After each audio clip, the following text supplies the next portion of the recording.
खलील अहमद, इसी दिन से डरती थी मैं। लाख बार समझाया कि हमारे यहाँ लड़कियों को अभी आजादी के इस्तेमाल की समझ नहीं है। ना चढ़ा इसे सर पर, ना मान इसकी हर बात। नतीजा देख लिए। भाई जलील से खून का रिश्ता है तुम्हारा। तेरी बेटी की मन मर्जी ने खूनी रिश्ते को काट के बांट दिया। सारा शरीका थू थू करता गया। अब सर झुका के क्या बैठा है? बुला अपनी बेटी को, पूछ उससे कि किसके साथ हमारा मुंह काला किया उसने। बबली,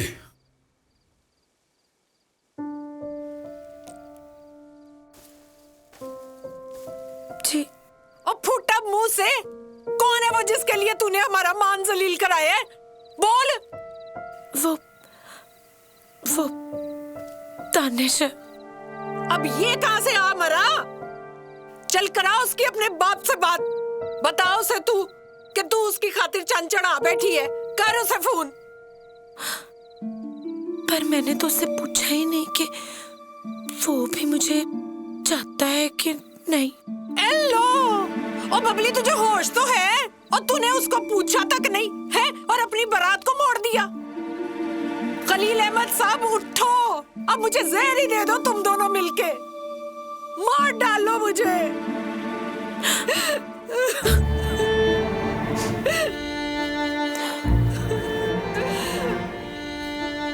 मुझे तसल्ली ना दे।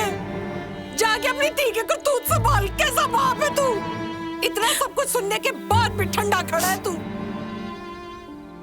तुम माँ हो, औलाद को चाहती हो। मैं बाप हूं। बाप अपनी औलाद की चाहत को चाहता है।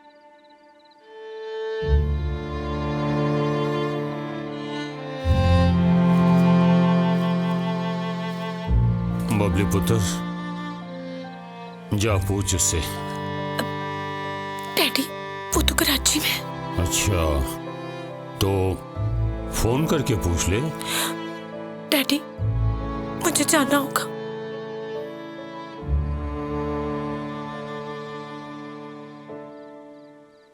ठीक है पुत्र, तू चली जा। पर एक बात याद रखना, मैं तेरी खुशियों को अपनी जिंदगी की कीमत पे भी खरीद लाऊंगा, पर तू अपनी चाहत के लिए मेरा एतबार नहीं तोड़ेगी। वादा कर बबली,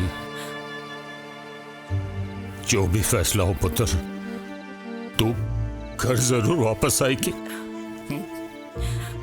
डैडी, मैं वादा करती हूँ।